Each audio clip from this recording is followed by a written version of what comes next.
All right, all right. Welcome back. Thank you so much for joining us. As always, we appreciate your time.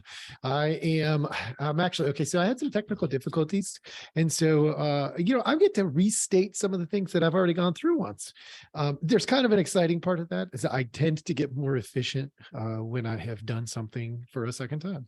So we'll see how that works for you. But thanks for joining us. This is going to be interesting. Hopefully, those technical difficulties don't resurface and cause me to start over a third time. I tend to get a little impatient. I don't know if you can feel me on that one, but it gets tough, trying to get a message out, trying to be helpful, and having to spend extra time, energy, or resources than I was anticipating can be difficult. I've already put a bunch of work into this and now I'm redoing it. So today I'm going to probably be looking down a little bit more. If you're watching on Rumble or YouTube, you're going to notice that because I have a plethora of notes.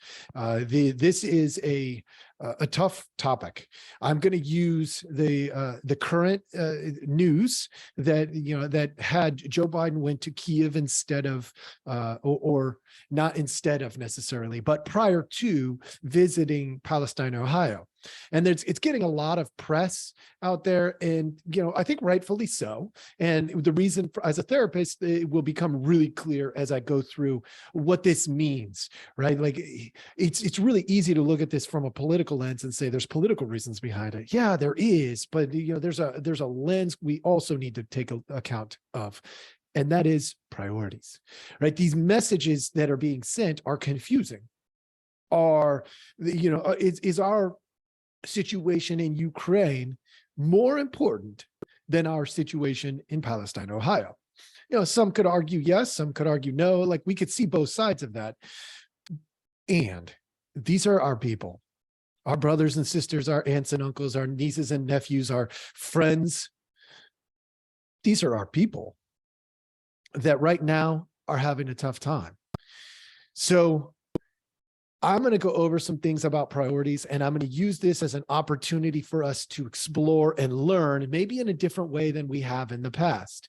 Again, being a cultural awareness podcast, one that looks at different cultural issues and attempts to help people see things more clearly in their day-to-day, their life. I have to hit these hard topics sometimes. These are where the work can happen. So whether you mean to create clear priorities or not, and this is a direct message to our White House, our politicians, your priorities become very clear to everyone around you, especially in chaotic situations, crises, things like this. So in the very recent past, for those of you who've been following along or haven't been following along, I'm going to give you a quick synopsis. Wow, my tongue. Synopsis, summary. The summary goes like this. Joe Biden takes a trip to Kiev. A couple of weeks after, I believe it was a couple of weeks after the train derailment in Palestine, Ohio, where, they ended up burning off this chemical and causing all kinds of issues. Of course, they're trying to prevent issues, I hope. We don't know, right? Like, I haven't done the scientific research. So, you're not going to get the science of it from me today. What you're going to get from me today is this psychological, sociological look, this therapeutic look at this situation and what it can tell us from a therapeutic lens. All right. So at the same time as that happens, tens of thousands of Americans are battling this unexpected derailment. And I say tens of thousands, that's pretty conservative. I know. Right. The town itself is only a few hundred people, I think, if I remember correctly, when I looked at the population. The neighboring towns, though, are also going to be affected. And, it's not too far going east before you run into, places like Greenville, Troy, and Dayton, Ohio. Now, Dayton has a lot of people. It's not a giant city, but it's got 130 something thousand people or somewhere thereabouts. I mean, that's not a small place. All right. So yes, there is some potential fallout from this because, the president decided to go to Kiev and did not choose yet, at least as of this moment, to go to Palestine, Ohio. So as someone who understands that life can and will and must go on, right? I sit with people in my office all the time who are struggling with crises or, different kinds of challenges, the loss of somebody or, a traumatic situation, they've been a victim of something. I sit with these people, and the truth is life must go on. So, is it foolish to go to Kiev? I mean, not necessarily, but I don't look at that as a therapist. I look at the priorities. To go to Kiev prior to going to Palestine, Ohio. That's a big deal. And let's be real, that is what a lot of people are talking about. I'm talking about people on the left, the right, like down the middle. They're talking about what's up with the priorities. What does this tell us about our president, our current administration? And we're going to dig into that a little bit. And I'm going to give you a therapeutic glimpse as to what I would do if the president were my client or the administration was my client. Because it's pretty clear. It's pretty clear to me as a therapist, where I would go with this content. So I understand that life will go on. And I want to pause for a moment. And I want to first acknowledge the pain and the suffering that is happening right now to those folks in Ohio. The pain and suffering is real. If they're at the site, or if they're near the site, or if they're downwind or downstream from the site, there's a real pain and suffering that's going on right now. Now, I wish I could do more, and I'm going to get to number 2 here in just a second. But the reality is there's only a limited amount that I can do. I have a limited time, limited energy, and a limited resources. And, I would do more if I knew more of what I could do and I had the means to do it. That being said, I also want to acknowledge all of the Americans that would probably fall into that same category. It's like, our heart goes out to the people. What can I do? Right? Like, my resources are pretty tapped at the moment. My time, I'm giving you that right now. I'm drawing attention to it because I want my fellow Americans that are in Ohio in the middle of pain and suffering. I want them to at least know that I'm doing the best that I know how right now.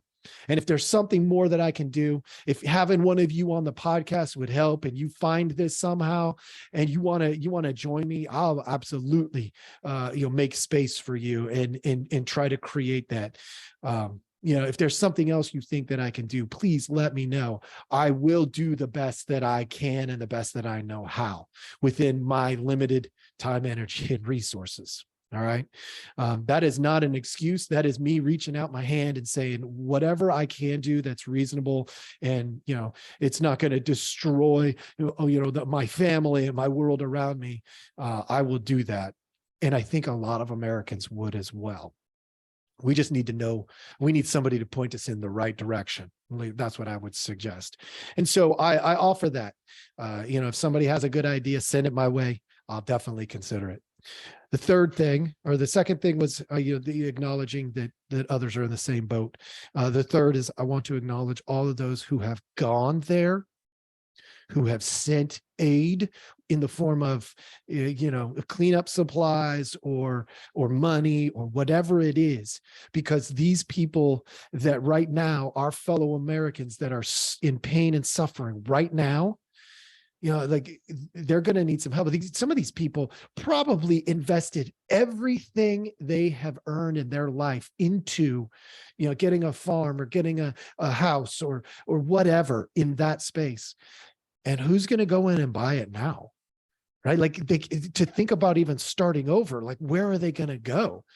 Right? They have to start all over from nothing because they've sunk, and maybe they even have, debt that's tied to that area. If they bought a house and it's not paid off, I mean, what are they going to do? I mean, maybe somebody will come in and say, "Hey, look, I'll buy it from you at pre-derailment value." I mean, if somebody has the resources to do that, great, do that. Please help them if they want out. But how many of us have those resources? I don't have those kinds of resources. So I want to acknowledge that there are people trying to help. There are politicians that have gone to that area. Thank you for making it known and providing whatever comfort and support you can provide. But as a clinical podcast, let's talk about those priorities that we started with. That should have us asking some really important questions. Some really important questions like, is our administration representing the will of the people? To go to Kyiv first versus to go to Palestine, Ohio first. That matters. That absolutely matters. So often in therapy, I sit with clients who are wrestling with things like, I had I'm giving you this as an example. I had my best friend was in the hospital and I didn't know if they were going to make it.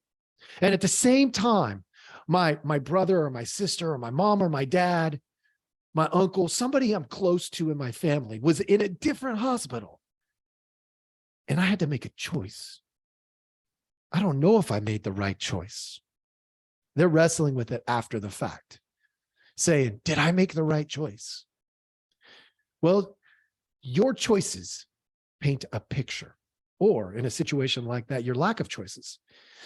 If for some reason you freeze up and you go to neither because you just can't bring yourself to it, the fruit that you produce in that moment, I'm just telling you what it looks like. I'm not passing the judgment. I just want you to understand the fruit that you produce in that moment is nothing. It looks like you're more concerned with your own emotional and physical safety in terms of like your ability to control your actions. You're so concerned that you can't do it. You freeze up and you do nothing. The fruit that you produce in that looks selfish. I'm not saying it's right. It's just, that's what it looks like from the outside. And let's be real. Your priorities become very clear to outsiders, oftentimes before they are even clear to you if you're not intentional. If you are intentional, you know you made a good decision or the best decision that is possible in a bad situation, which sometimes is a crappy decision, but the only decision that makes sense. But that's if you know you have priorities. People that sit with me, they talk about things like, that family and friends thing, but they also talk about things like, well, God made us all one family, regardless of blood. And I go, okay, and you still have to make a decision.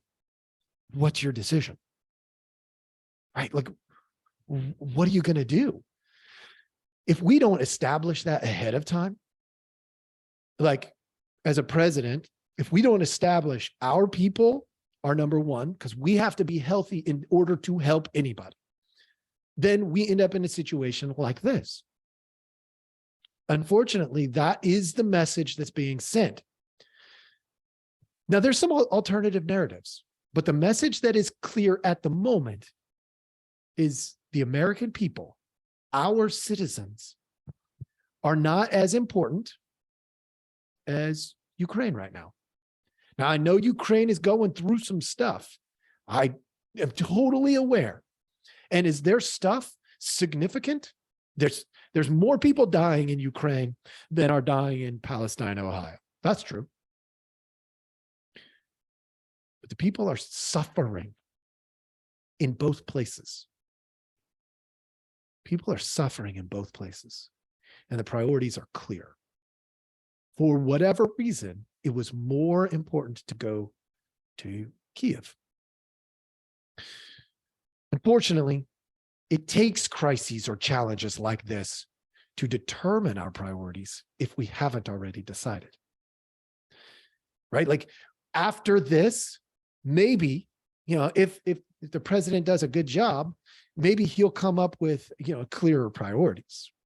Right? If he's open and willing, the administration is open and willing to growth, they will adjust and make sure their priorities are stated clearly and lived out more consistently. I'll get to more of that here in a minute. So I want to slow down and go back to the Biden thing. There's some possibilities here.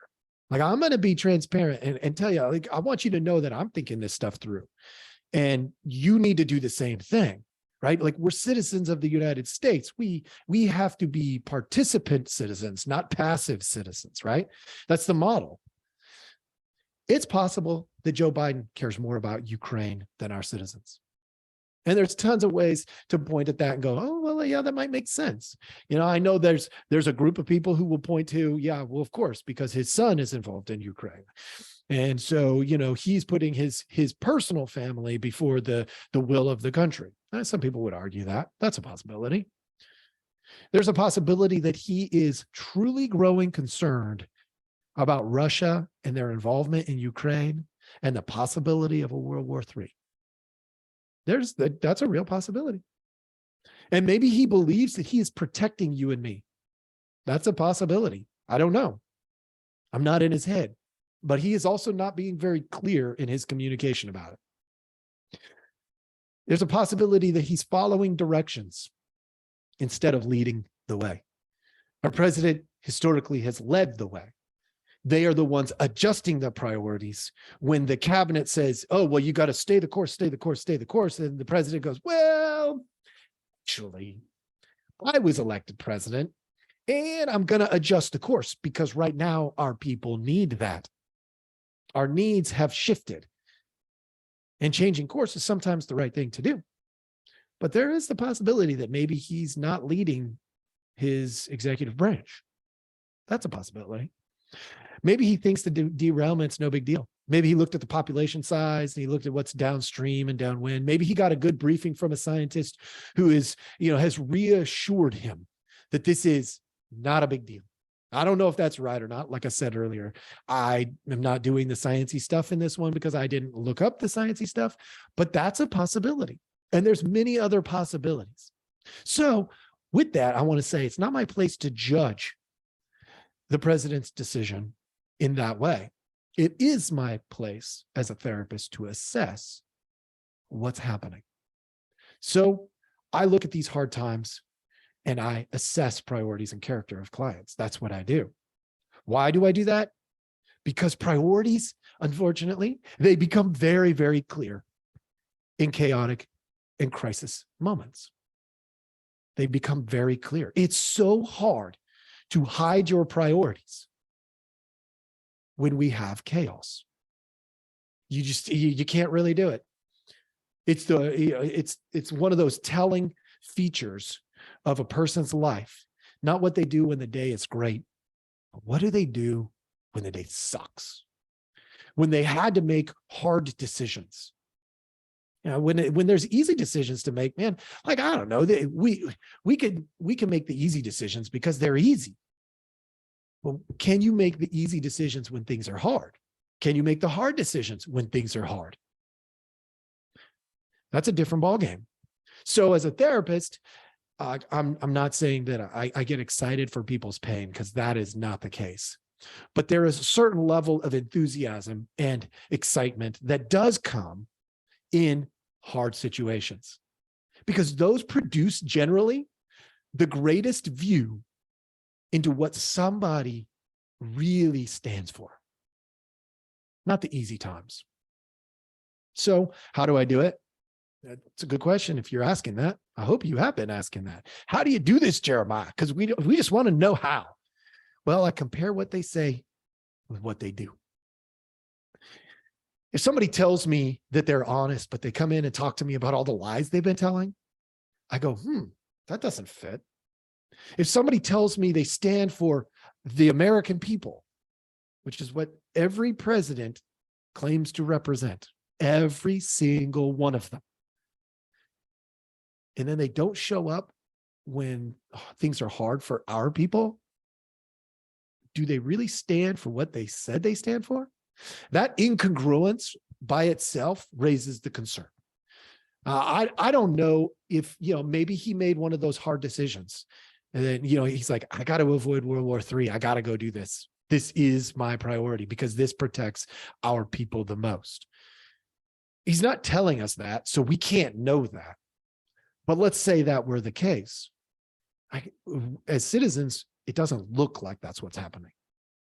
It looks like you prioritized your own selfish desires above the citizens of this country. That's what it looks like from a distance. The fruit that you're producing doesn't look like it's one where we are, as a citizens, we are the priorities. So, that incongruence that is presented there is a concern. I definitely, if I had Joe Biden sitting in front of me as a therapist and a client, I would be saying, so really, what is the priority? Are our people the priority? Or are we not the priority?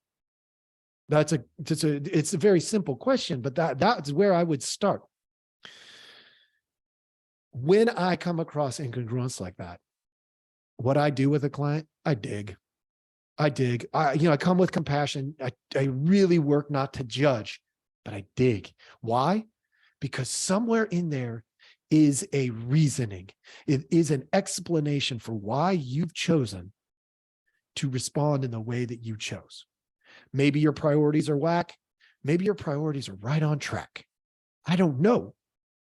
But if we don't dig, we won't find out.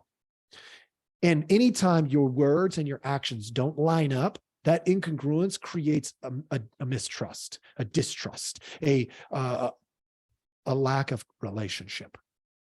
It just interferes. Our words and our actions have to line up, or our priorities are not clear to us. We are the ones who are confused in that situation when they don't line up. And we got to get it right. And look, we can either change our priorities or we can change our words. Either of those are options there. But to stay the course, saying one thing and living another, it makes you not believable. That's just the way priorities show up. You're not believable. I'm sorry. I don't hate you. You're not believable. Your words and your actions have got to line up. So what do we do then? We decide which one represents the client the best. As a therapist, I would say, well, which one is it, Joe Biden? Do you believe that, that going to Ukraine is truly more important than going to Palestine, Ohio? And if so, how come? As a therapist, I ask that kind of stuff all the time. And not because I want to jump all over them and pass judgment. I do it because through that verbal expression, they can figure out which one is actually really representative of their moral character, not mine, their own moral character. And they can understand why. And that insight is really important, because the only way to make adjustments and do the growth and live more consistently is for them to identify first, which one is it? Did I make a good decision or a bad decision? So we circle back to the Joe Biden and his administration. Here's my recommendation. As a therapist, these are kinds of recommendations that I would make to a person in this situation. Ask yourself if your actions represent your priorities. If they do, the answer is yes, they do represent my priorities. Then just explain yourself so that others can understand what those priorities are. Seems reasonable, right? I mean, they don't have to like your explanation. And you represent the people. So giving an explanation is kind of like the least you could do.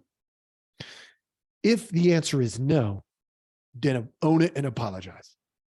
Just own it and apologize. Honestly, the American people in general are very forgiving. We really, truly are. As a whole, I know there are pockets that are, dangerous. There are pockets that are mean. There are, I get that.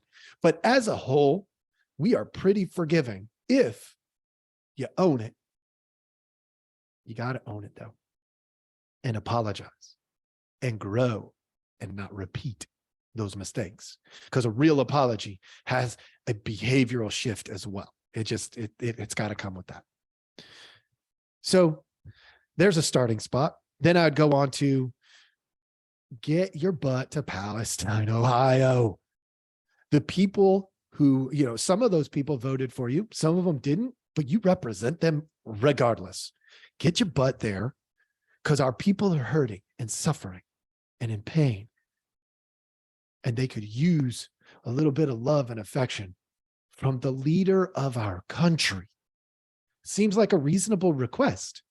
So get your butt there. Figure it out. Look, at the end of the day, if the president says, I'm going to Palestine, Ohio, all of his people, the executive branch, and all of his protection, folks, they're going to figure it out. They're going to find a way to make it happen. I get that there might be some danger in it. So what? Like, you represent the people. Go be with the hurting people for a few minutes. You don't have to stay a week. You don't have to stay a full day. Just show up, give love and support, at least in the form of, a time and, your good words. And like, that is the least that we could expect. Let them know that our leaders are thinking about them. Now, you could do it from a distance. I don't know that that's the best option, but it's an option. But to ignore it, like that's not okay. Explore your take on social justice that you and your administration, this would be a recommendation I would give to Joe Biden, the third one that I would give to him. Not in any particular order, of course. Explore your take on social justice that you and your administration talk so much about. At best, this is an incongruence that I can see. You talk about social justice. You talk about in taking care of the people in need, the ones who have been oppressed and put down.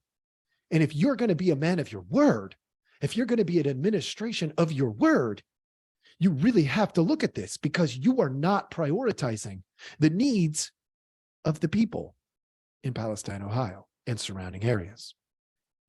Yes, many of those people are going to lose everything. We may not be able to fix it, but to not even acknowledge it, or to lightly acknowledge it and not show up, time, energy, and resources. I know the president has a limited time, limited energy, and limited resources. He's got a whole lot more resources than you and me, but it's still limited. He could at least give a little bit of his time and a little bit of his energy to let those people know that we are here. We are with you. We are not ignoring you. By the way, I showed you that in this podcast. I have limited time, energy, and resources too, but I paused and I acknowledged the pain and the suffering. Doesn't seem like a very complicated thing to expect in terms of living out a priority when you're the elected president of the United States. You could explore your views on what crisis it would take to adjust your plans. Like, if not a train derailment with all of this pollution and stuff, what would it take before you would adjust your plans? And instead of maybe doing some of these international affairs, say, you know what, I'm sorry, we're going to have to delay or postpone this because my people need me. And so, maybe I can come in a couple of weeks, a couple months, whatever. But right now, I'm just going to have to delay it because my people need me. What would it take for that to happen? We would explore that, right? Like, at what point is this crisis bigger than that crisis? This situation more important than that situation? And that hopefully would open up some clarity in terms of what are the priorities? What are your priorities as the client? There's a chance that a family member, like I said earlier, and a good friend are in different locations at the same time, and they need you. They both need you, and you can't go to both, and you have to choose. As you're going to one and calling the other, figure out a way to do the very best, but to do nothing is not a good option. This is, I want to be really clear, not a judgment as a therapist on Joe Biden or his administration. I told you from the beginning, I'm not judging it. I'm assessing it. There's a difference between an assessment and a judgment. I'm not saying I could do it better. I don't know. He's got information I don't have. I'm just one of the blind guys exploring the elephant. I'm telling you what it looks like from where I stand, as we all should do. So this isn't a judgment. It's an assessment. If mistakes were made, I'm not in a position to even understand all the different aspects. So what I can do, though, is tell you what I see, tell you my experience as a therapist, having gone through this kind of stuff with many clients, that there are some areas that are worthy of your attention and your growth as an administration. Definitely. My hope also is that for those of you who aren't all political, that's fine. Like I said, I'm not really a political podcast. I'm a therapist. What I would hope is that you see how these kinds of challenges and crises can be used to shape the growth. I pointed at the areas where we can grow, where the administration can grow, where Joe Biden can grow. And it's my hope that you as an individual see the growth opportunity that's in front of you.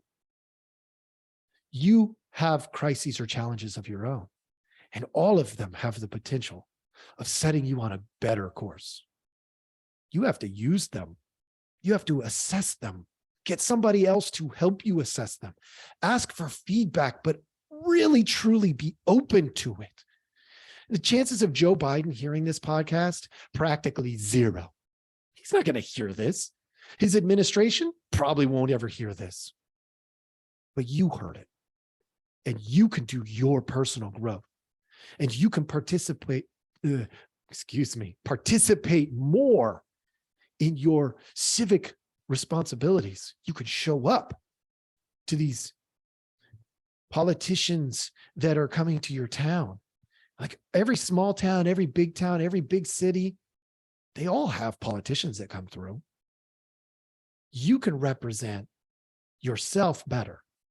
You can do the growth so that the next time, because look, our world has issues. There's going to be another opportunity to do a better job with a situation like what we're experiencing in Palestine, Ohio. There's going to be another opportunity.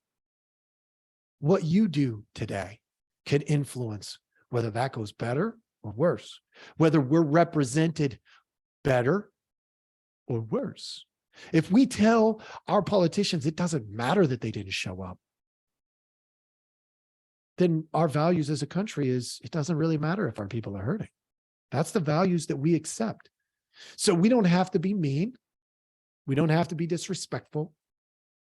I hope that you found a respectful podcast here today in which I challenged our culture, you as individuals, our political leaders, to do more, not less. And look, if you don't have resources, money, food supplies to send, just give a little bit of your time and a little bit of your energy. And let's see what kind of difference we can make. Go to your town council meeting. Go to your school board meeting. Go to the county building and see what's on the agenda for today. And if something sparks you, go to it and be a citizen representing the citizens. You don't have to get paid to do it. If you just got a few minutes, you could go do it right now. Make the difference a little bit at a time. Shift our culture so that our leaders know that those people in Palestine, Ohio, and the surrounding areas, they matter. Their ability to have clean air matters. Clean water matters. Thank you so much for joining us. I hope you have a great day.